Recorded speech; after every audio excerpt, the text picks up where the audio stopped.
어, 제가 작년 5월 달에 이제 국내에 또 함께 사역을 하다가 제가 선교지로 갔는데 가서 제가 사실 가을에 제가 들어오려고 했어요.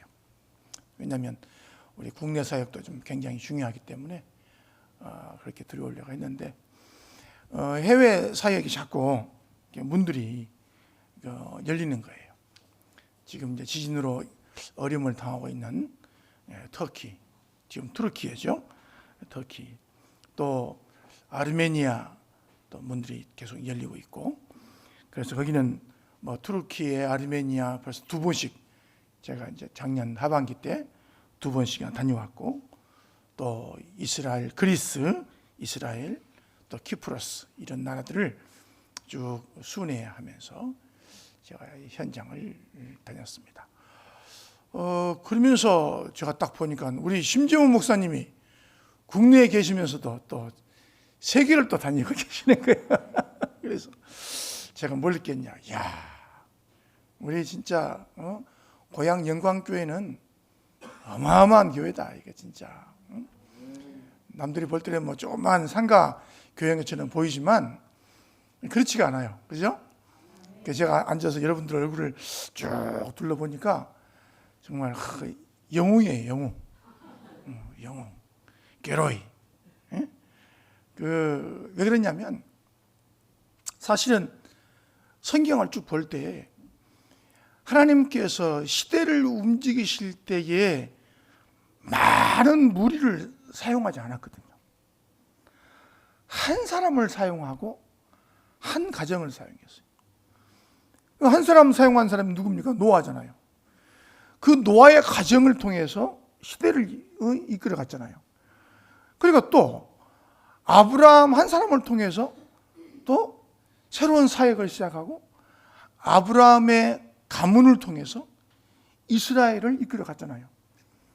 그렇게 볼 때 뭐 우리 고향이 뭐 우리 경기도에 많은, 한국에 많은 믿는 사람들이 있다고 하지만 진짜 하나님께서는 어디에 관심을 두고 계시냐?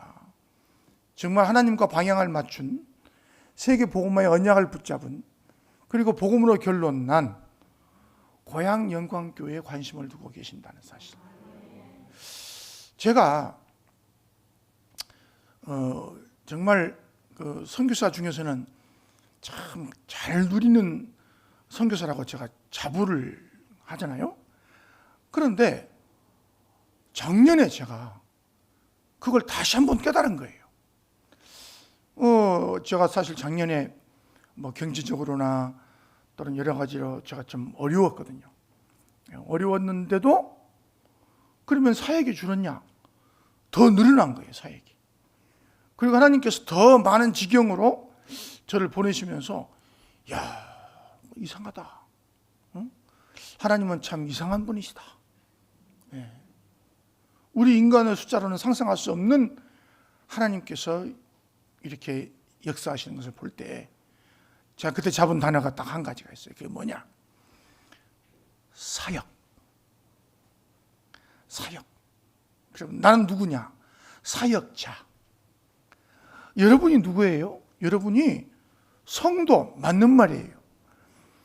또 뭐 직분자, 뭐 집사, 장로, 다 좋은 직분들이 있지만 맞는 말이에요.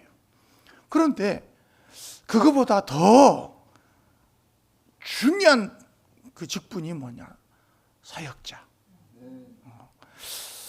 그래서 제가 그 사역자라는 단어를 딱 잡으면서 어려움으로 느끼지 않더라고요. 어려움이 하나님의 방법으로 보이고, 어려움이 하나님의 계획으로 보이고, 그 어려움이 하나님과 더 가까이 가는 하나의 기회로 그렇게 보이는 거예요. 그러니까 어떻습니까? 제가 작년보다 더 젊어진 것 같지 않습니까? 네, 그게 이게 그런 거예요. 네. 오늘 우리 성가대가 귀한 찬양을 해주셨는데 제가 그거거든요. 사역자는 하나님의 영에 감동되지 않으면 망한다. 네. 제가 참 안타까운 게 이 카자흐스탄을 수리하면서 재작년에 가서 만나서 사역을 했는데 작년에 연락해 보니까 이제 목사가 아니야. 네. 너무 힘드니까 그냥 목사를 그만두고 나가버렸어. 또 누구는 그 양반도 지금 목사 안 해? 나갔어. 또 누구는 그 양반도 목사 안 해? 나갔어. 지금 카자흐스탄에요, 교회가 문을 계속 닫고 있어요. 지금 계속. 내가 안타까워서 지금 막 지방을 다니면서 사역을 하고 있는데 왜 그럴까? 왜 그럴까? 답은 한 가지요. 사역자는 하나님의 영에 감동되어져야만 사역을 할 수 있거든요. 그런데 그게 무너지는 순간 안 되는 거예요. 그래서 왜 서영 선교사는 안 무너지고 더 말짱하고 더 은혜 속에 있냐? 답은 딱 한 가지야. 하나님의 영에 감동된 사람이. 그럼 이것을 다른 말하면 당신 자랑하면 됩니까? 아니에요. 하나님께 잡힌 자라니까. 예, 사역은 하는 게 아니에요. 되어지는 거예요. 예. 우리 심지어 목사님이 해외를 다니시면서 사역하는 거가 하는 게 아니에요. 되어지는 거예요. 예. 제가 얼마나 일정이 바쁜지, 제가 지금 이거 들어왔잖아요. 들어왔는데 여기서 또 3월 달에 또 러시아를 갑니다.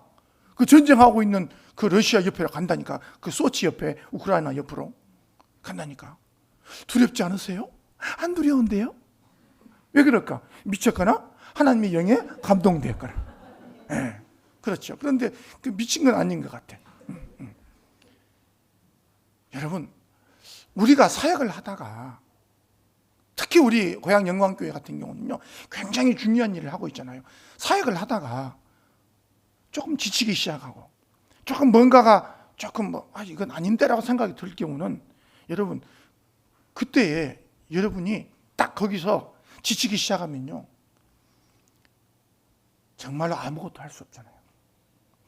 여러분들이 지금 해오신 우리 교회 일, 사역, 전도, 선교, 전도 캠프, 이 모든 것들을 볼 때 여러분의 능력과 여러분의 힘으로 지금 하고 있다라고 생각하십니까? 아니잖아요. 예. 그건 그래서 뭐냐? 정말 하나님의 영에 감동된 교회. 여러분, 그것이 사역이라는 거예요. 사역. 사역은 우리가 뭔가 하는 게 아니고 하나님의 일을 하나님에 의해서 하나님의 인도하심에 따라서 함께 따라가는 우리의 일이 하나님의 사역이라는 거죠. 제가 그거를 우리 교인들한테 얘기를 하고, 제가 작년에 여러분 기억하시겠습니다만은 우리 렘넌트들을 데리고 여름 렘넌트 집회 하면서 한 달 동안 전국을 쭉 순회했잖아요. 순회했는데 제가 그 순회하면서 지역마다 많은 우리 러시아권 사람들이 많이 모여 살고 있는데, 교회가 그 러시아권 사람들을 돕고 세우고 사역을 하려고 해도 이 사역자가 없는 거야. 무슨 사역자가? 사역자 많잖아요. 근데 그런 사역자가 아니야. 이 다민족 사역을 하려면은 첫 번째로 러시아권 사역을 하려면 러시아말을 할 줄 알아야 돼. 두 번째로 한국말도 할 줄 알아야 돼. 또 세 번째는 뭐냐면 사역이라는 기본이 있어야 돼. 즉 구원의 길을 그리고, 그 다음에 이 구원의 길을 가리키고, 구원의 길로 개인 양육을 하고, 그 다음에 쭉 제자를 만들어 나갈 수 있는 그런 훈련이 된 사람이어야 된다, 그 말이에요. 그런 사람을 찾아보니까 저기 보고 봐도 없어요. 가만히 보니까 내 교회 안에 있는 거야.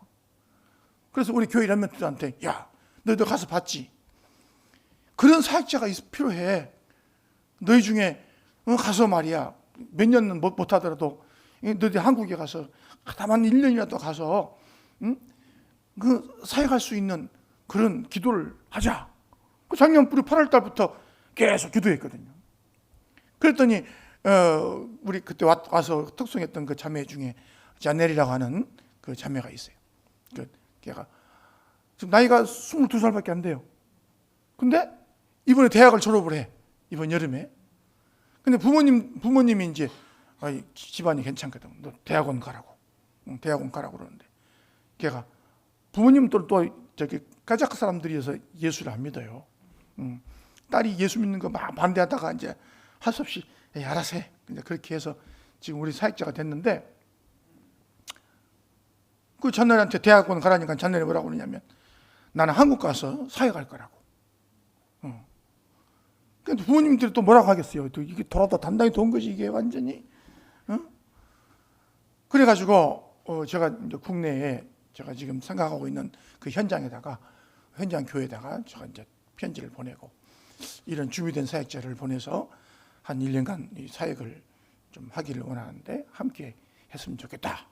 그랬더니 그 교회에서는 뭐 어렵긴 해도 적극적으로 도와서 함께 사역을 하겠다라고 하면서 그래서 지금 기도하고 있습니다. 지금 그 잔들이 들어와서 국내에 와서 사역을 하겠다고. 제가 28년 동안 꿈꿔왔던 그런 그 일이 이제 드디어 터지기 시작하는 거예요. 역성교. 현장에서 준비된 사역자들을 한국에 보내서 사역하는 일이 이제 시작이 되는 거예요. 제가 그런 것을 준비하면서 하나님이 이 사역이라고 하는 이 단어를 얼마나 중요하게 생각하시고 얼마나 기뻐하시는가 하는 것을 알게 된 것이죠. 그렇습니다. 이제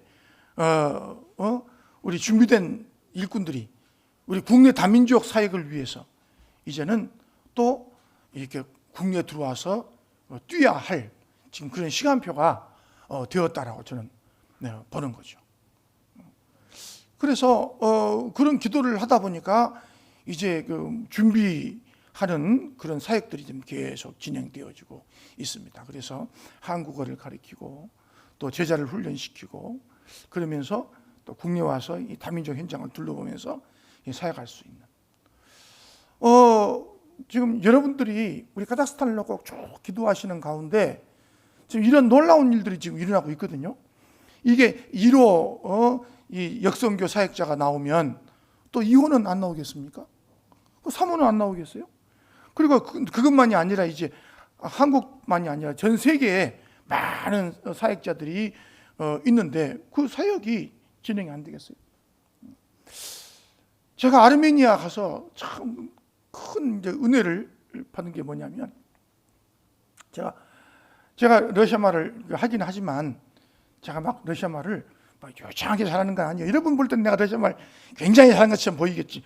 여러분의 수준보다 나니까 내가 잘하지. 잘하는데 그런데 이제 참 어려운 게 통역이더라고요. 통역. 내가 아는 단어 가지고 내가 러시아 말로 하면 제가 지금 그렇게 하고 있으니까 뭐 되는데 이 한국 목사님이 하시는 말씀을 내가 러시아 말로 이게 통역을 하기가 참 쉽지가 않아요. 그래서 내가 몇 번 해봤는데 잘 실패했어. 잘 안 됐어. 안 돼가지고 이제 저는 이제 그걸 안 하는데 이번에 아르메니아에 우리 천안에 있는 강 목사님하고 이제 아르메니아에 갔는데 그 아르메니아에 있는 그 아르메니아 사람 중에서 예전에 한국에 와서 몇 년간 이제 한국에서 공부를 하다가 들어간 그런 여자분이 한 분 계셔서 이제 그 통역자는 그분을 쓰기로 하고 이제 같이 갔거든요. 가서 이제 우리 강 목사님은 그분하고 이제 이렇게 둘이 이제 강의를 하고 나는 이제 러시아 말을 할 줄 아니까 나는 바로 러시아 말을 하면 또 이제 아르메니아어로 통역을 하고 그렇게 하기로 했어요. 그런데 이제 강 목사님이 이제 메시지를 하는데 이 통역자분이 한국말도 서투른 데다가 또 우리 교단 용어는 좀 어렵잖아요. 이게 무슨 237, 뭔 말인지 알겠어요? 모르지. 그러니까 뭐라고요? 뭐라고 하면 또 다시 한 번 말해주세요. 이러니까 이게 이제 통역이 안 되는 거야. 그러니까 너무 이제 목사님이 메시지하기 힘들어가지고 다음 저한테 그런 거예요. 안 되겠다고. 3중 통역을 하자고. 내가 한국말, 그다음에 서영 선교사가 러시아 말, 그 다음에 여기 야곱 목사님이 이제 아르메니아 말로 이렇게 하자는 거야. 삼중통역은 이거 시간도 많이 걸리고 이게 또 안 되거든. 더 그 문제가 뭔지 아세요? 내가 못해, 내가 안 된다. 적극적으로 안 된다 그랬어. 그랬더니 이거 또 강시고집이야 세네. 자기야 모르겠다고 꼭 그렇게 하자는 거야. 그래서 이제 할 수 없이 한번 해보자고 그랬어. 그래서 제가 탁 머릿속에 주님 어떻게 하면 좋겠습니까? 야, 네가 강 목사님 하시는 메시지를 모르냐? 결국은 그리스도고 결국 복음인데, 응? 그분이 하는 말을 네가 재해석해서, 재분석해서 네가 하면 되지 않냐? 그건 그러네. 그래가지고 이제 그렇게 했어요. 그러니까 쉬운 거예요. 그래가지고 딱 했어. 근데 이제 다른 통역자들은 보통 그냥 통역자의 정신으로 하잖아요. 근데 나는 뭐야? 통역자가 아니잖아. 목사잖아, 목사. 목사니까 이분이 하면 나는 러시아말로 이분도 또 막 같이 또 막 와 하니까 세상에 그렇게 은혜가 될 수가 없네. 그래가지고는 막 완전히 뒤집어진 거죠. 그래가지고 9월 달에 그렇게 역사가 일어나고는 막 그쪽에서 다시 와주라고. 우리가 이 아르메니아 목회자 40명을 모아놓을 테니까 3박 4일 동안 합숙을 해달라는 거예요. 강사는 목사님들, 통역자는 서혜영. 이야, 오케이 해가지고. 그래야 11월 말 이제 가려고 하다가 12월 초에 한국에서 목사님 3분, 그다음 저 4명이서 가가지고 3박 4일 토요일 일요일까지 끼어가지고 5박 6일을 집회를 한 거예요. 결과는 대박. 이번에 함께 가신 목사님들이 뭐라고 그러냐니까 자기가 초대교회의 마가다락방 현장을 보는 것 같다. 지금까지 이런 현장 가서 본 적이 없다. 이러면서 막 은혜를 받는 거예요. 그래가지고는 그 옆에서 통역하던 그 야곱 목사님이 아르메니아 분인데 러시아에서 사역을 하세요. 근데 이분이 오셔가지고 이제 함께 통역자로 이제 이렇게 사역을 하셨는데 이분이 왜 우리 러시아는 안 오냐? 러시아로 오라는 거예요. 지금 러시아 전쟁 중이지 않냐? 러시아가 지금 우크라이나 전쟁하냐? 러시아가 전쟁하냐? 우리 한국 사람 가는 비행기가 없다. 돌아서 오면 된다. 걱정하지 마. 그래가지고 3월 중순에 또 가는 거예요. 제가 또 그분들 또 목사님들 모시고 제가 이렇게 유명한 사람입니다. 그래서 이제 제가 이제 통역에 이 통역 사이에 좀 이제 자신이 붙었어. 그래서 오케이 이제 어든지 뭐 하겠다. 하나님은 사역이라는 단어를 가지고 언제 어디서 어떻게든 사역하시면서 기뻐하신다. 할렐루야. 예, 그래서 우리 고양림광교회 모든 분들이 사역자예요. 아멘. 옆 사람과 인사합시다. 나는 사역자입니다. 예, 그리고 이제 우리 목사님 가시는 모든 곳 어디든지 여러분들의 수준으로는 보낼 수 없다고 쳐도 하나님의 능력과 하나님의 수준으로 가십니다. 아멘. 그래서 여러분들이 마음껏 기도하시면서 함께 하시기를 바라고 또 저를 그동안 계속해서 기도해 주시는 거 감사하고 앞으로도 계속 기도해 주시기를 간곡히 부탁드리고 감사드립니다. 아멘. 마치겠습니다.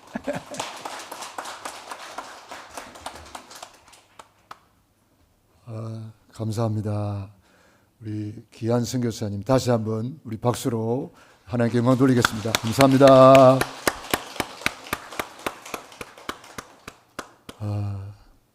우리 서영 선교사님을 만나서 우리도 세계복음화의 축복을 받고 있는 줄로 믿습니다. 우리 서영 선교사님이 갑자기 저에게로 오셨기 때문에 주보에 이렇게 광고도 못했습니다. 우리 서영 선교사님은 우리 가족과도 같고 우리가 늘 섬기고 있기 때문에 언제든지 저는 오시라 그랬거든요. 그래서 갑자기 이렇게 오시게 되었습니다. 갑자기 오셔도 우리는 늘 기도 속에 있기 때문에 이게 서로 소통이 되고 너무 은혜가 됩니다. 감사를 드립니다. 계속해서 우리 서영 선교사님과 또 사모님 사역을 위해서 우리가 더 많이 기도하는 기도의 망대가 되어야 되겠습니다. 이제 하나님 말씀 사도행전 16장 31절로 40절 보겠습니다.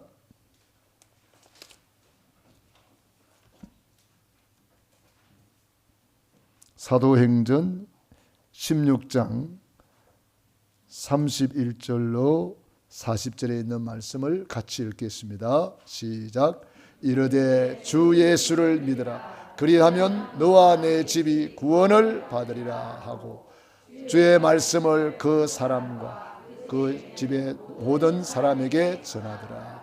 그 밤 그 시각에 간수가 그들을 데려다가 그 맞은 자리를 씻어주고 자기와 그 모든 다 세례를 받은 후 그들을 데리고 자기 집에 올라가서 음식을 차려주고 그와 온 집이 하나님을 믿음으로 크게 기뻐하니라.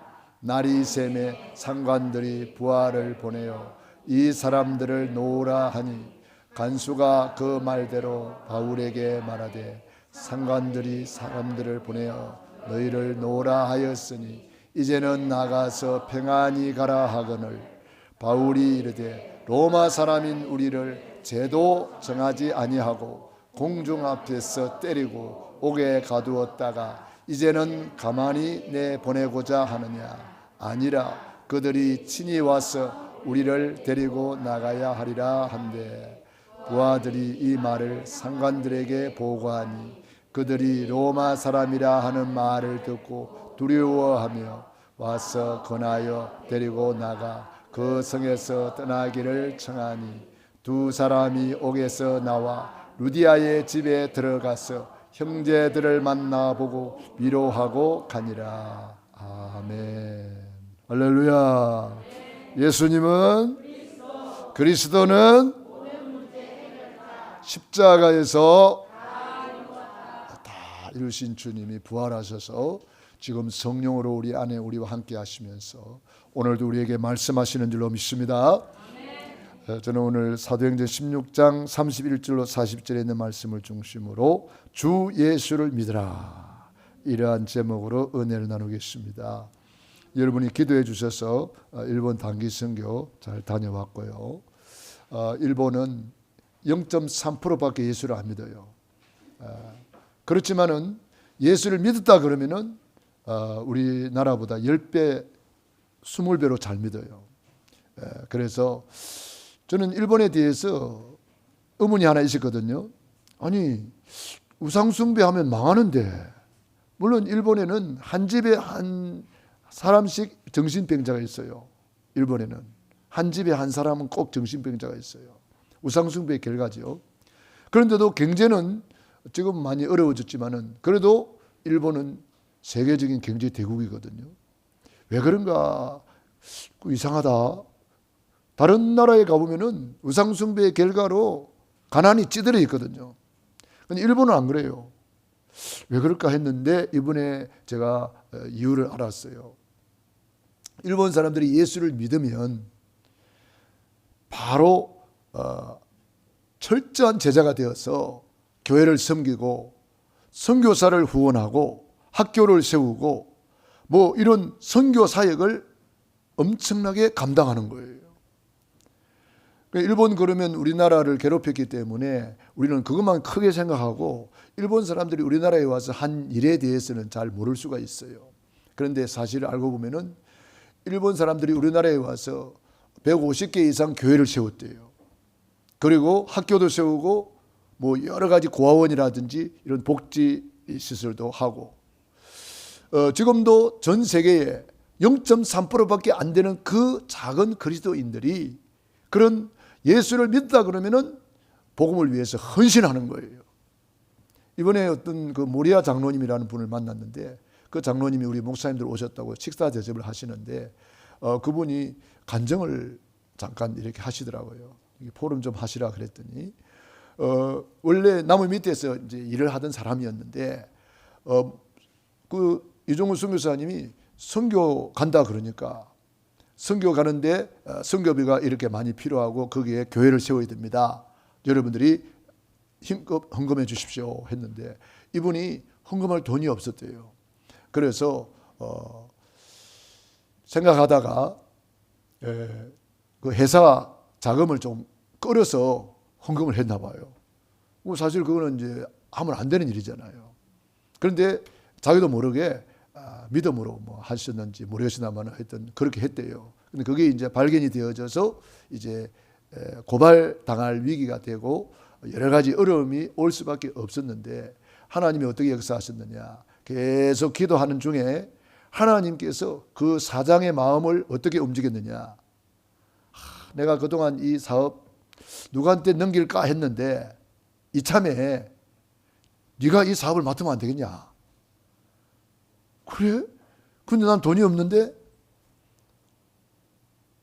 그러나 기도하면 하나님이 어떻게 인도하는가?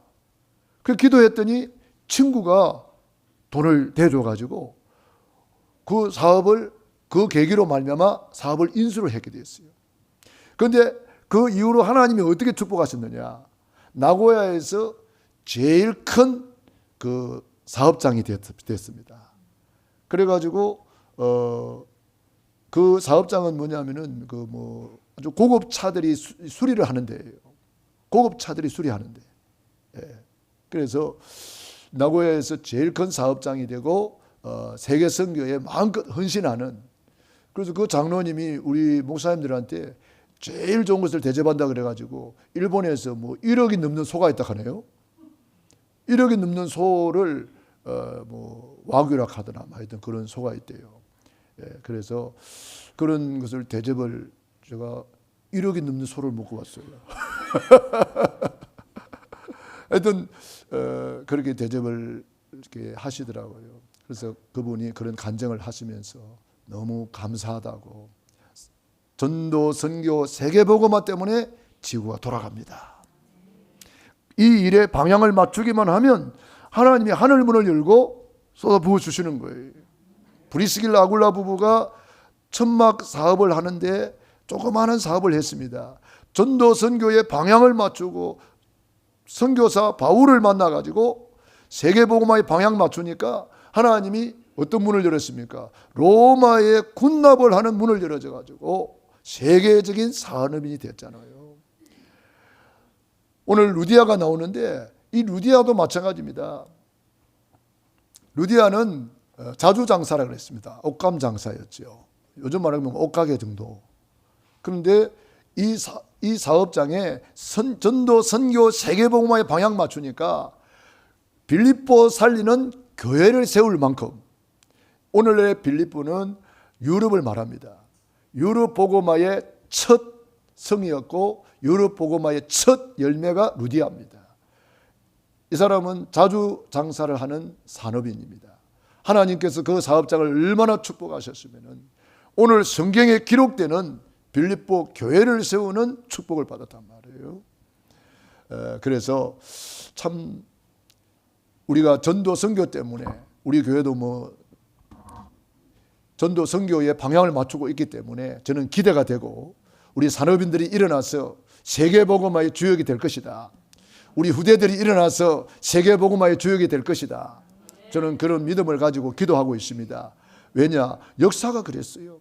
전도 선교 세계복음화의 방향 맞춘 나라, 가문, 개인 다 하나님이 시대적인 축복을 주셨어요. 왜냐? 전도 선교 세계복음화는 시대적인 언약이거든요.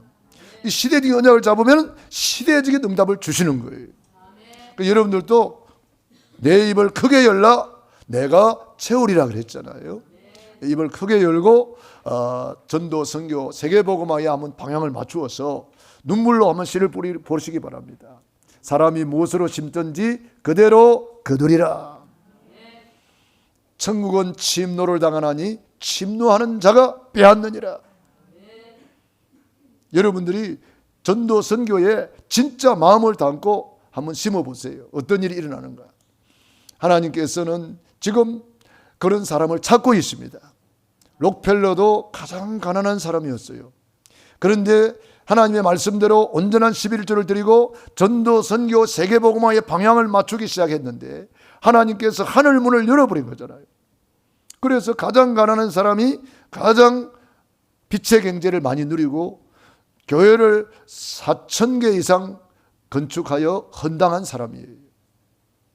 우리는 정말 이 놀라운 축복을 받은 사람들을 보면서 그들이 어떻게 해서 그런 복을 받았느냐.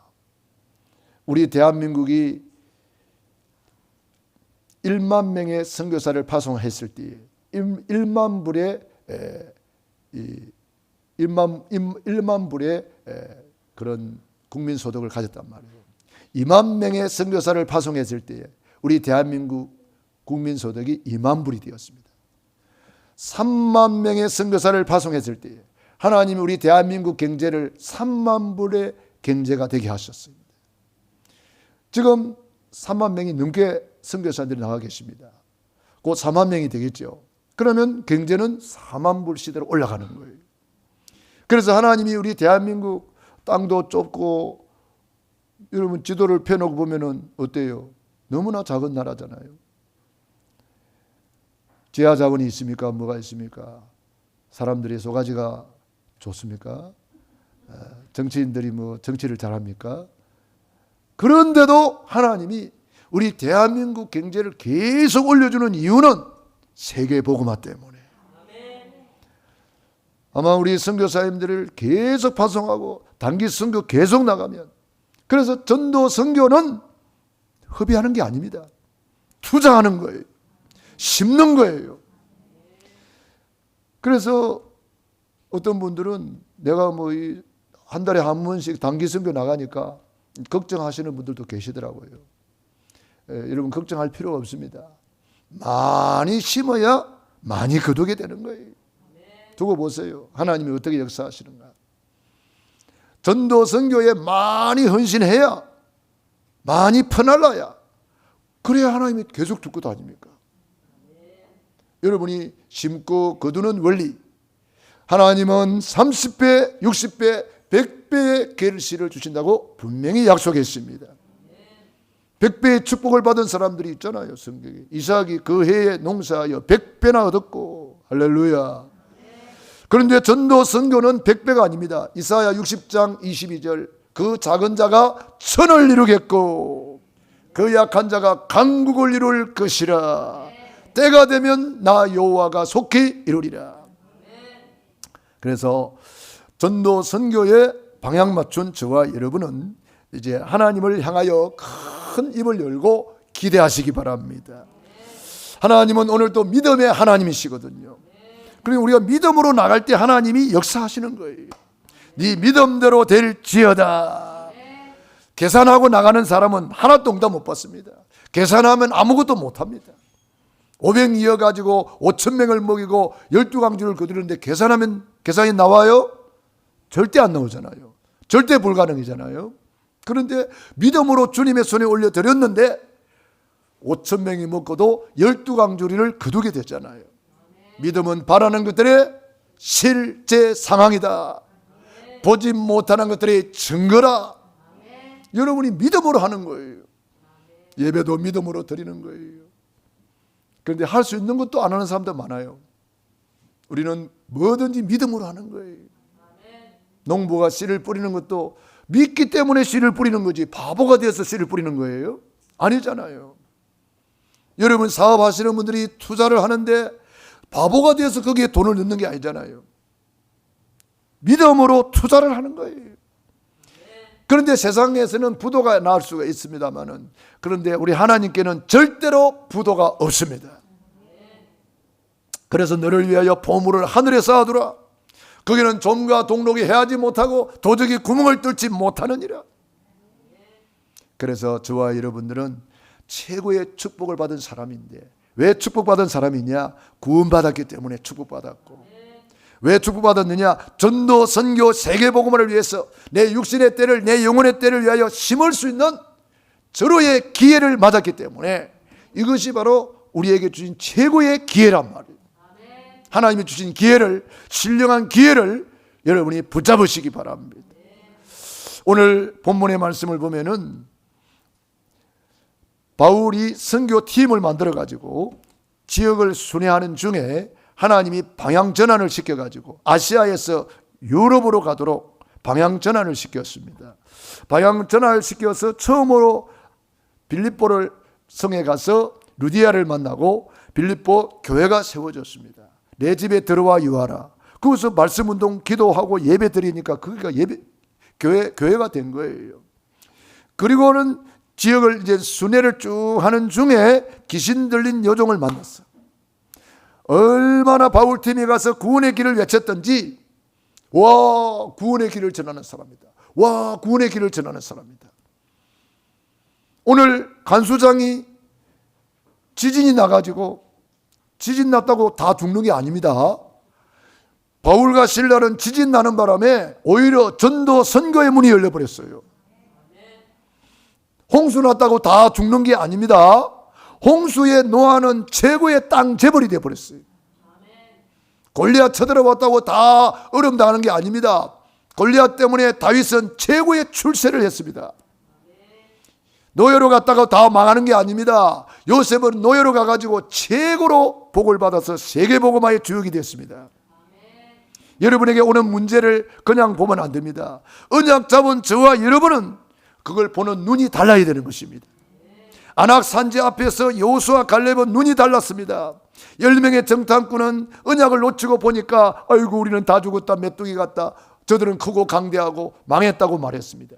여호수아 갈렙은 언약 딱 잡고 보니까 저들은 우리의 밥이다, 올라가서 차지하자. 그래서 날마다 구원의 길을 그리는 거예요. 날마다 구원의 길을 그리면서 여러분들이 뭘 만들어요? 빛의 파수망대를 만드는 거예요. 그게 구원의 길이에요. 구원의 길은 파수망대가 뭐예요? 왜 보초를 쓰가 있을까요? 군인들이 호시탐탐 노리는 존재가 있다 이 말이에요. 오늘날 예수를 믿으면서 이 원수 마귀를 모르고 깨어라 건신하라 너희 대적 마귀가 우는 사자같이 두루다니며 삼킬 자를 찾나니, 이 원수 마귀를 모르면 파수망대를 모르는 거예요. 내 가정을 무너뜨리는 가문의 저주가 있다 이 말이에요. 이걸 모르면은 파수망대 모르는 거예요. 이걸 아는 사람이 루디아처럼 파수망대가 되고 한나처럼 파수망대가 되고 요게벳처럼 후대를 위해서 파수망대가 되는 거예요. 그래야 눈물 뿌려 기도하는 거예요. 그래서 부모의 새벽 예배, 자녀의 평생 축복이 되는 거예요. 원수마귀가 우는 사자와 같이 여러분의 자녀를 삼키려고 하고 여러분 사업을 삼키려고 하고, 여러분 마귀가 누구를 건드리겠습니까? 마귀 자녀는 안 건드립니다. 지 밥인데 뭐. 어떻게 하는지 전도자들을 건드린단 말이에요. 하나님의 자녀를 갖다가 못살게 군단 말이에요. 그래서 우리에게 예수님께서 오셔서 십자가에서 원수마귀 다 박살내고 죽은 지 사흘 만에 부활하셔서 우리에게 약속했습니다. 기도의 파수망대를 세우라. 전도 선교 세계복음화의 파수망대를 세우라. 그래야 우리가 이기는 거 아닙니까? 주님이 십자가에서 원수마귀 머리를 다 박살내놨는데 우리가 파수망대를 안 세우니까 마귀한테 다 당하는 거예요. 요한복음 10장 10절 도적의 오는 도둑질하고 죽이고 멸망시키는 것뿐이에요. 결국 멸망당하는 거예요. 내가 온 것은 양으로 생명을 얻게 하고 더 풍성케 하려 함이라. 우리 주님은 이걸 원하시는 거예요. 파수망대 그러면은 대등한 관계 속에서 싸우는 게 아닙니다. 우리는 이미 언약을 잡아야 되는 거예요. 유월절 어린 양의 피, 십자가 보혈의 피 언약 가지니까 바로 왕이 꺾여버리잖아요. 피 언약 가지니까 홍해바다 갈라져 버리잖아요. 피 언약 가지니까 여리고 무너져 버리잖아요. 피 언약은 구원받을 때만 필요한 것이 아니고 가나안 땅 정복할 때까지 필요한 거예요. 주님 앞에 가는 그날까지 피 언약 필요한 거예요. 그래서 피 언약 핵심이 구원의 길이란 말이에요. 날마다 구원의 길을 그리면서 구원의 감사, 구원의 감격, 구원의 행복을 누리면 저주 재앙을 막는 파수망대가 되고 교회를 살리는 파수망대가 되고 후대를 살리는 파수망대가 되고 세계 복음화의 파수망대가 되는 거예요. 제가 증인 아닙니까? 구원의 길 조금 그렸는데 하나님이 세계 복음화의 파수망대로 저를 쓰고 계시잖아요. 우리 서행 선교사님이 날마다 구원의 길을 그리더니 전 세계 파수망대로 쓰고 계시잖아요. 할렐루야. 빛의 파수망대. 이거를 모르는 사람은 원수 마귀를 모르는 거예요. 원수 마귀를 모르는 사람은 그리스도가 필요가 없는 거예요. 저는 어릴 때부터 우리 집안이 왜 이렇게 어려울까? 우리 어머니는 왜 이렇게 아플까? 예수를 믿고 알았어요. 귀신의 정체구나. 흑암의 세력이 이렇게 우리 집안을 이렇게 괴롭혔구나. 예수를 믿고 알았어요. 그리고 그때부터 기도했어요. 제 목이 왜 이렇게 잠겼습니까? 그게 예수 이름으로 기도하다가 흑암을 꺾는 언약의 한을 가지고 기도하다 보니까 목에 피가 나올 정도로 저는 기도했습니다. 왜? 우리 집안에 흑암을 봤거든요. 그래서 흑암을 다 꺾고 여기까지 저는 달려왔습니다. 사랑하는 여러분, 아직도 모릅니까? 예수를 믿는 하나님의 자녀는 신분, 권세, 축복 다 가졌는데 최고로 누려야 되잖아요. 그런데 원수 마귀는 도둑놈이 돼가지고 다 빼앗아간다는 거예요. 그래서 저와 여러분이 오늘 제목 붙잡고 주 예수를 믿으라. 그리하면 너와 내 집이 구원을 얻으리라. 그리하면 이것이 이면계약입니다. 기도해라. 그리하면 주실 것이요. 찾으라. 그리하면 만날 것이라. 문을 두드리라. 그리하면 열릴 것이니라. 로마서 16장 인물들이 다 이면계약을 가진 사람들이에요. 나는 주의 종의 보호자가 되겠다. 나는 주의 종의 동력자가 되겠다. 식주인이 되겠다. 가이오가 되겠다. 사랑받는 자, 인정받는 자, 주의 종의 마음을 시원케 하는 자가 되겠다. 나는 사정을 알아주는 자가 되겠다. 신복이 되겠다. 다 이면계약을 잡은 사람들이에요. 저와 여러분 한 번뿐인 인생입니다. 속히 지나가는 인생, 다시 올 수 없는 인생이에요. 우리가 그걸 알고 우리 구역마다 캠프를 하고 참 지역마다 캠프 현장에 나가고 여리고를 돌고 여러분이 기도하는 것을 보면서 너무 감사했고요. 우리 교회가 최고의 축복의 대열에 서가 있다는 거 아시고 여러분이 언약 잡고 최고로 누리시기를 바랍니다. 기도하겠습니다. 우리 말씀 붙잡고 합심 기도 드리겠습니다. 할렐루야. 살아계신 아버지 하나님, 은혜와 사랑을 감사합니다. 고맙습니다. 주 예수를 믿으라. 그리하면 너와 내 집이 구원을 얻으리라. 온전한 11조를 드려라. 그리하면 내가 하늘문을 열고 쌓을 곳이 없도록 붙지 아니하나 시험해보라. 이면계약을 붙잡은 사람들이 로마서 16장의 인물들이 되었습니다. 재앙 저주를 시대를 막는 빛의 망대, 교회를 살리는 빛의 망대, 후대를 위하여 빛의 망대를 만들어라. 세계 복음화를 위하여 빛의 망대를 만들어라. 빛의 망대를 만들게 하시니 감사합니다. 우리 교회가 이 축복의 망대를 세워서 영적 싸움을 싸우게 하시니 감사합니다. 영적 싸움을 싸우게 하시니 감사합니다. 부모의 새벽 예배, 자녀의 평생 축복임을 알고 새벽을 깨우며 기도하게 하시고 예배 시간 파수망대를 세우게 하여 주옵소서. 예배 시간 예배의 파수망대를 세우고 기도의 파수망대를 세우고 캠프의 파수망대를 세우고 영적 싸움을 싸워서 하나님이 주신 신분권세 축복 최고로 누리게 하여 주시옵소서.